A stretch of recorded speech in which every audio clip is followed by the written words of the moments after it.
The morning I drove to hear my late husband's will, a homeless man stepped in front of my car and told me my daughter-in-law was counting on my silence. I remember the sound of the rain before I remember his face. A soft Tennessee rain tapping against the windshield of Charles's old Buick, the kind of rain that made the whole town look washed clean even when nothing inside you felt clean at all. I was 72 years old, dressed in the same black wool coat I had worn to my husband's funeral 8 days earlier, with the pearl brooch he gave me on our 40th anniversary pinned carefully near my collar. My hands were at 10 and 2, just like Charles had always teased me about, and I was driving toward Caldwell and Price on Main Street, where our family attorney was waiting to read what my husband had left behind. I thought I was prepared for paperwork. I thought I was prepared for signatures, condolences, maybe even a few awkward silences. I was not prepared for a man in a torn brown coat to appear from behind the bus stop near First Presbyterian and lift both hands in front of my car. I pressed the brake so gently the Buick only rocked once, but my heart slammed hard enough that I felt it in my throat. For one foolish second, I thought he was asking for money. I lowered the window only 2 inches, because I was still a woman alone in a parking lane on a rainy morning, and caution had become a habit life taught me the slow way. His beard was gray and uneven, his cap soaked flat against his head, but his eyes were not confused. They were sharp, almost painfully clear. "Mrs. Whitaker," he said, and hearing my name from a stranger made my fingers tighten around the steering wheel. "Your daughter-in-law is counting on you being too polite to ask questions." The words entered my car like cold air. I did not answer. I only stared at him, trying to place his face somewhere in the long gallery of my life with Charles, church picnics, company barbecues, hardware store counters, hospital waiting rooms. Before I could speak, he reached through the narrow opening and pressed something into my gloved hand. It was a small brass key, old enough to have darkened at the edges, tied with a piece of red thread. "He told me to give you this if they rushed you," the man whispered. "If they made you feel small." My breath caught. Charles had said those exact words to me 2 weeks before he died, his hand weak but warm around mine, his voice low so Lauren would not hear from the hallway. "Don't let anyone rush you, Ellie. Not even family." A horn sounded behind me, impatient and ordinary, as if the world had not just tilted. I looked down at the key, then back up, but the man had already stepped away into the rain, moving toward the alley beside the florist. I should have called after him. I should have asked his name. Instead, I sat there with traffic building behind me, holding a key that felt heavier than grief. By the time I reached the law office, Lauren was waiting in the lobby in a perfect black dress, dry-eyed, polished, and smiling as if she had arrived early to manage not just the meeting, but me. Lauren Whitaker had always known how to make control look like kindness.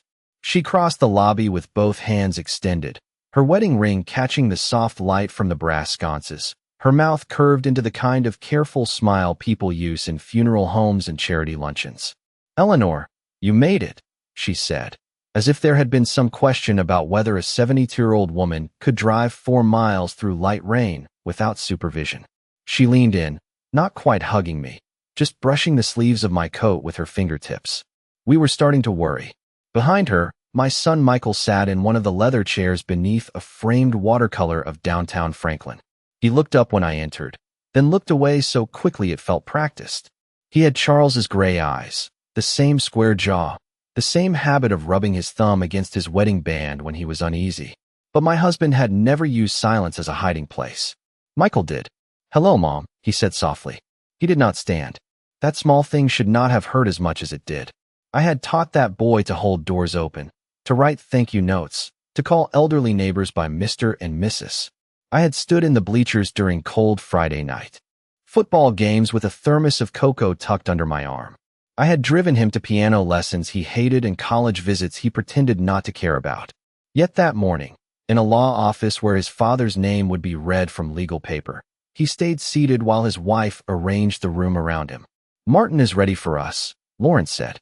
"But before we go in, I want you to know that nobody expects you to understand every detail today." She lowered her voice just enough to sound gentle and just loud enough for the receptionist to hear.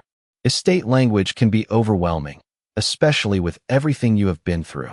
I looked at her smooth face, at the perfect sweep of her blonde hair pinned low at the neck, at the rainless shoulders of her tailored black coat. She had not come here to mourn. She had come prepared. I felt the little brass key inside my coat pocket, pressing against my palm through the lining where I had slipped it away. It was strange how something so small could steady me. I did not know what had opened, or why Charles had trusted a man from the street to deliver it, but I knew my husband's voice when memory gave it back to me. "Do not let anyone rush you, Ellie.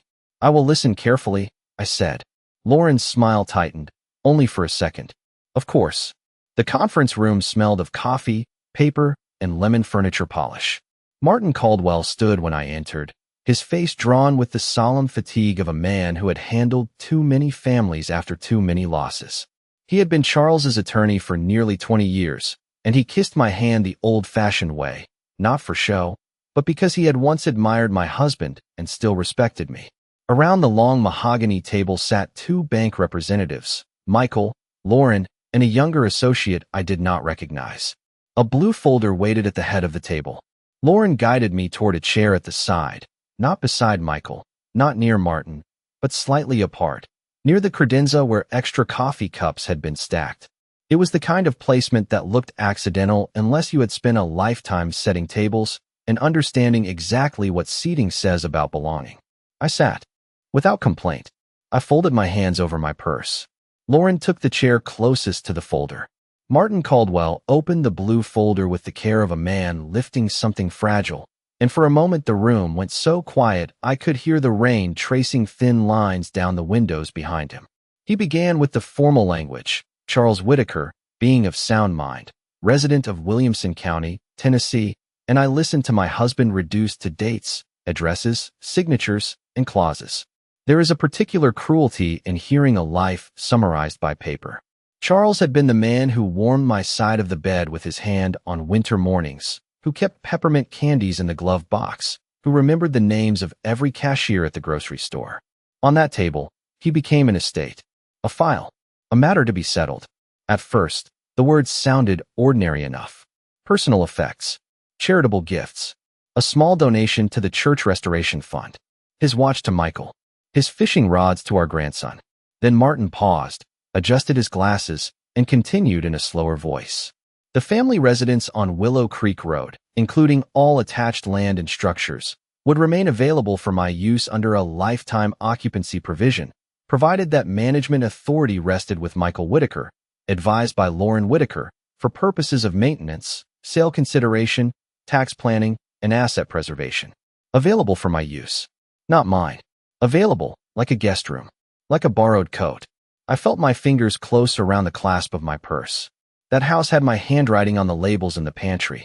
My knees had polished those hardwood floors when money was too tight to hire help. I had planted the hydrangeas along the front walk when Michael was 6 years old, his little red wagon full of mulch behind me. Charles and I had paid that mortgage one careful month at a time.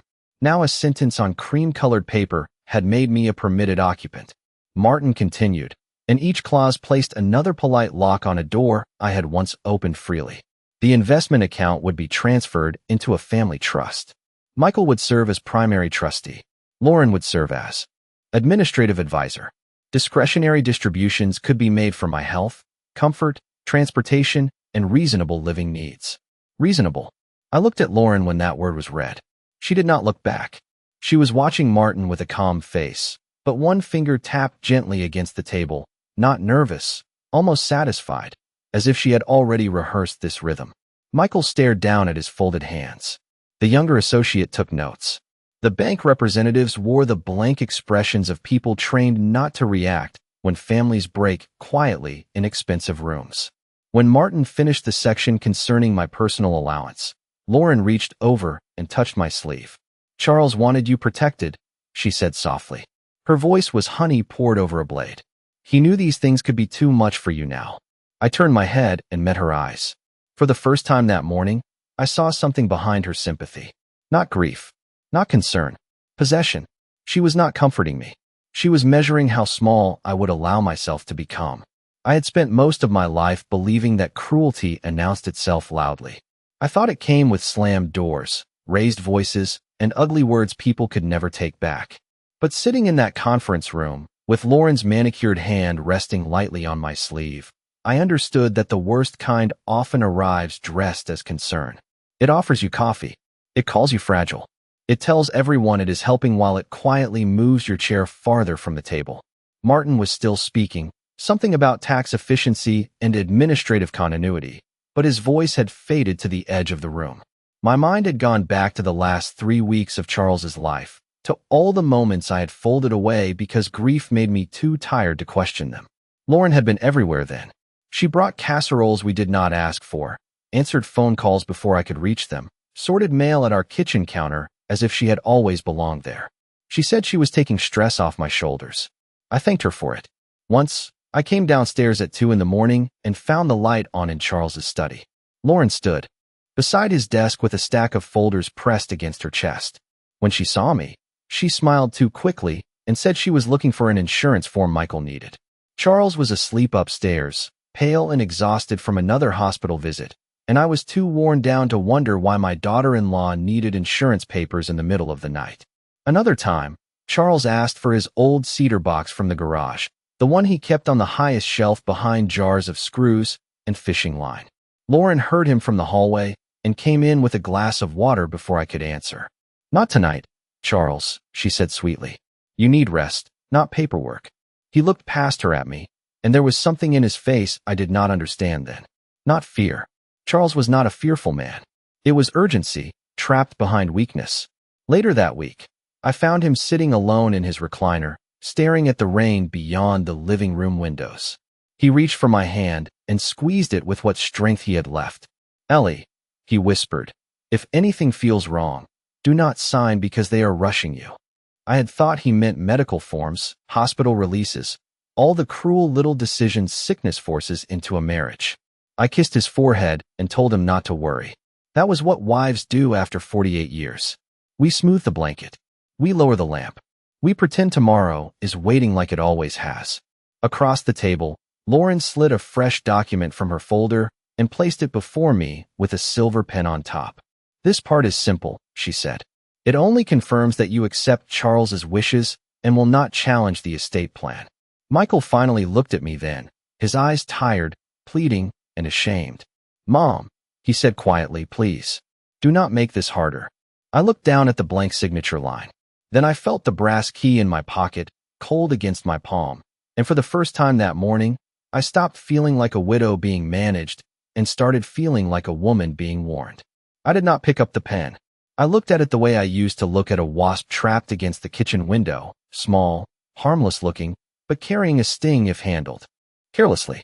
Lauren waited with that patient smile of hers, the one that had fooled church ladies, bank managers, and my own son for years. Michael's eyes stayed on me, soft with worry but empty of courage. Martin Caldwell cleared his throat, perhaps sensing the air had changed though he did not yet know why. "Mrs. Whitaker," he said gently, "there is no legal requirement that you sign immediately. You are entitled to review any document before acknowledging it." Lauren's smile did not move, but her eyes hardened. "Of course," she said. No one is pressuring her. That was almost funny. Pressure does not always look like force. Sometimes it looks like a room full of people waiting for an old woman to be agreeable. Sometimes it sounds like your only child asking you not to make things harder while another woman places a pen in front of you and calls your surrender peace. I folded my hands and spoke in a voice so calm it surprised even me. "I need 10 minutes. Lauren blinked. 10 minutes for what? "Air," I said, "and my reading glasses are in the car." They were not. My reading glasses were in my purse, tucked beside a pack of tissues and the peppermint candies I had started carrying after Charles died, because the habit made me feel close to him. But Lauren had been using politeness as a weapon all morning, and I decided I could use it as a door. Martin nodded at once. "Take whatever time you need." I stood slowly, not because I was weak, but because I wanted every eye in that room to watch me leave without asking permission. Lauren began to rise. "I can come with you." I turned to her. "No, thank you." For simple words. Soft enough for a church hallway. Sharp enough to stop her hand on the edge of the table. The lobby seemed longer on the way out. The receptionist gave me a sympathetic smile, the kind strangers offer when they can sense grief, but not its shape. Outside, the rain had thinned to a silver mist. I walked across the parking lot to Charles's Buick, my shoes clicking softly against the wet pavement. For the first time that morning, I allowed my hand to tremble as I reached into my pocket and took out the brass key. Red thread, darkened edges. A key. From another part of my life. I opened the trunk. Inside was the emergency blanket Charles insisted every car needed, a small toolbox, a folded umbrella, and beneath them, pushed against the back, the old cedar box from his workshop. I had forgotten he moved it there after his final hospital appointment. He had told me he wanted to clean the garage when he felt stronger. He never felt stronger. The key slid in as if it had been waiting for my hand. When the lid lifted, the smell of cedar rose up, dry and familiar, and for a moment I was back in our garage watching Charles label paint cans with a black marker. Inside lay a sealed envelope with my name written in his careful block letters, a flash drive, a copy of hospital records, and one photograph of Lauren standing outside a notary office 2 days before Charles supposedly changed everything. I touched the envelope first. Ellie, if they try to make you feel small, remember who built this life with me. I read the sentence twice. Then I put everything back in the box, closed the trunk, and looked toward the law office windows where Lauren was probably counting the minutes until I returned smaller. She was about to be disappointed. Martin Caldwell read the name again, softer this time, as if speaking it too loudly might disturb something buried for years. Samuel Reed. The younger associate looked toward the door, confused, but Martin's face had gone pale with recognition. Sam Reed worked for Charles before Michael was born, he said. He was the foreman at the old millwork shop on Columbia Avenue. Michael lifted his head. Dad never mentioned him. Your father mentioned many people, I said quietly. You stopped listening to most of them after you married. I had not meant to say it so plainly, but the truth came out smooth, not sharp, and somehow that made it worse. Michael looked down again. Lauren recovered first. This is ridiculous, she said with a small laugh. A letter, an old box, and the name of some former employee? Eleanor, grief can make things feel connected when they are not. She reached toward the flash drive, not quickly, not openly, just with the casual confidence of a woman used to, touching whatever she wanted and calling it helpful. Martin placed his hand over it before she could. No one touches the contents until we document them. Lauren's smile disappeared. The room felt smaller then. Rain tapped softly against the windows, steady and patient. Martin turned to his associate. Please ask reception whether a Mr. Samuel Reed is on the premises or nearby. If not, call the number in Charles's private contact file under shop records. The associate left, and the waiting became its own kind of testimony. Lauren folded her hands. Michael rubbed his wedding band. The bank representatives stared at their tablets. I sat with Charles's letter in front of me and realized my breathing had changed. It no longer came in frightened pieces. A few minutes later, the door opened, and the man from the street stepped inside. Without the rain between us, he looked older and smaller, his coat patched at the elbows, his boots worn white at the edges from miles of pavement. But he stood straight. Not proud exactly. Steady. Lauren leaned back as if the room itself had been lowered by his presence. You cannot be serious, she said. This man was outside begging near the church. Samuel Reed looked at her once, then turned to me. Mrs. Whitaker, he said, removing his cap with both hands. I am sorry I came to you that way. Martin stepped forward, his voice warmer than it had been all morning. Sam, I thought you moved to Kentucky. I did for a while, Sam said. Then my wife got sick, and life got smaller than I expected. There was no self-pity in it. Just fact. He looked at Michael next. Your father gave me work when nobody else would. Later, when I lost my house, he made sure I still had a place to sleep for a few months. He told me a man is not finished just because other people stop seeing him. Lauren let out a breath through her nose. That is touching, but it has nothing to do with a legal estate. Sam reached into the inside pocket of his coat and removed a sealed envelope, carefully wrapped in plastic. It does if Charles asked me to witness what happened before the papers changed. Martin took the envelope like it was evidence and memory at the same time. Sam's voice stayed low. 3 weeks before he passed, Charles came to the old workshop. He said someone was trying to isolate Eleanor from every decision. He said if a new estate plan appeared giving control to Lauren, we should look at the dates, the hospital records, and the notary office on Hillsborough Pike. At the mention of that office, Lauren's fingers tightened around the edge of the table. It was a tiny movement.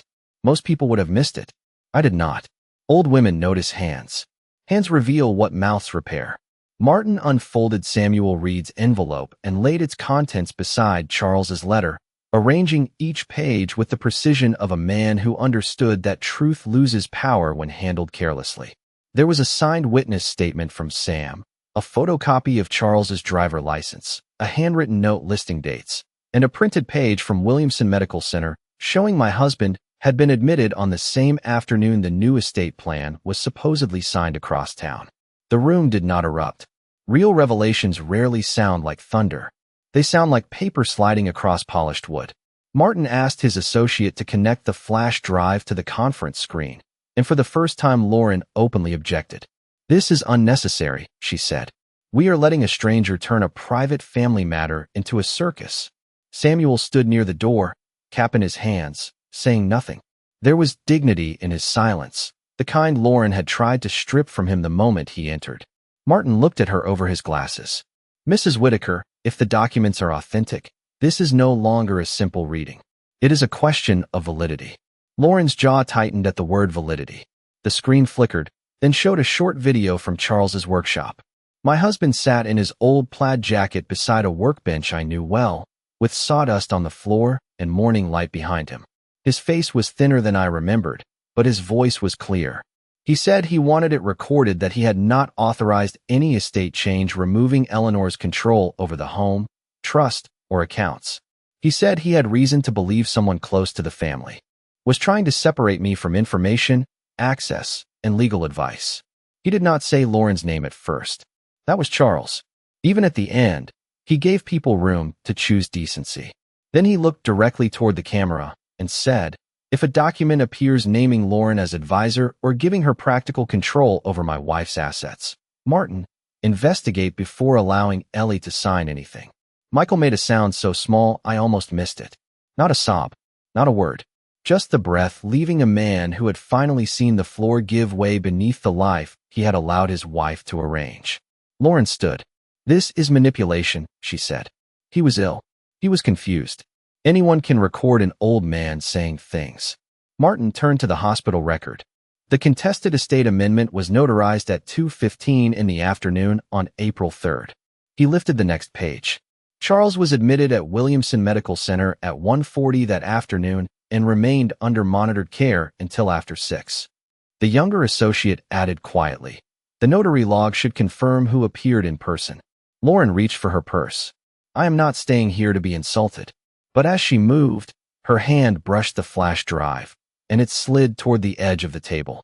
Not far, not dramatically, just enough that everyone saw she knew exactly which object mattered most.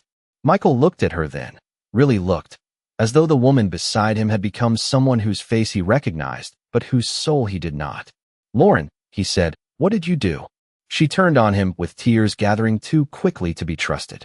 "I did what needed to be done because your mother would have wasted everything." There it was. Not concern, not grief, not protection. The truth, spoken because panic had stripped away the polish. I looked at the woman who had called me overwhelmed, fragile, and confused, and I felt no need to raise my voice. I only reached for Charles's letter and held it against my chest. "I may be old, Lauren," I said, "but I am not the one who forgot there would be records."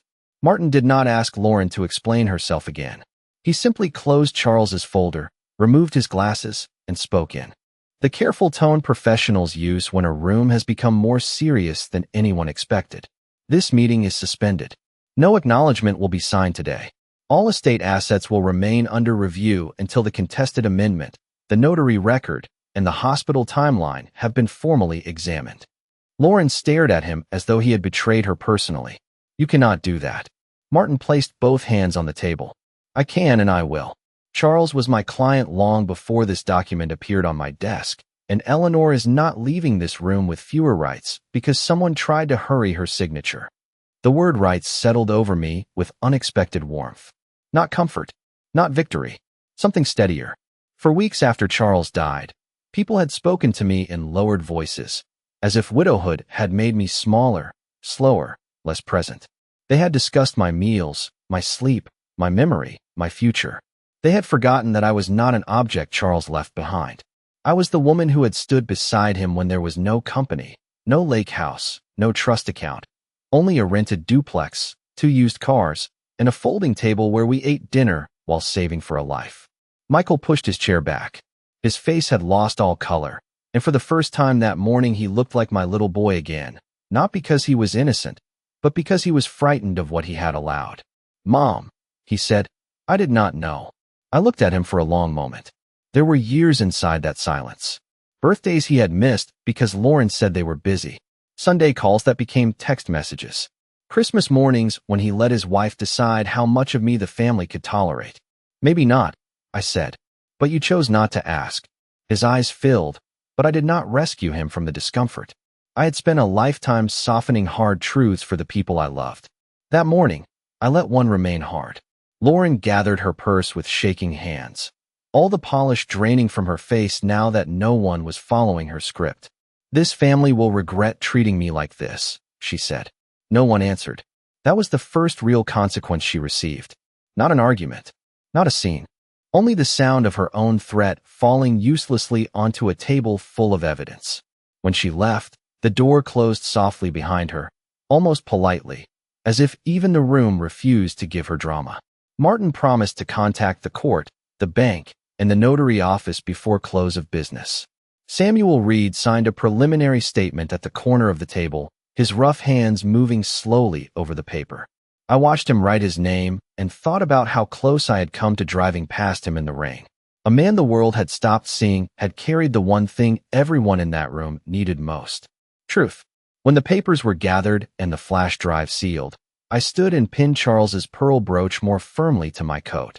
Michael stepped toward me, but I lifted one hand, not unkindly, only clearly. "Not today," I said. Outside, the rain had stopped. The sidewalks of Main Street shone silver, and the church bells were ringing noon. Samuel stood near the curb, uncertain, as if he expected to be dismissed now that his purpose had been served.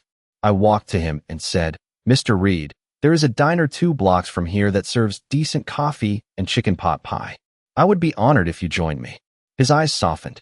"Charles said you were a lady who remembered people." I looked back once at the law office windows, where my old life had nearly been handed away under polished words and sympathetic smiles. Then I opened the Buick door myself. My husband had not left me helpless. He had left me proof, a witness, and one final reminder that being underestimated is not the same as being weak.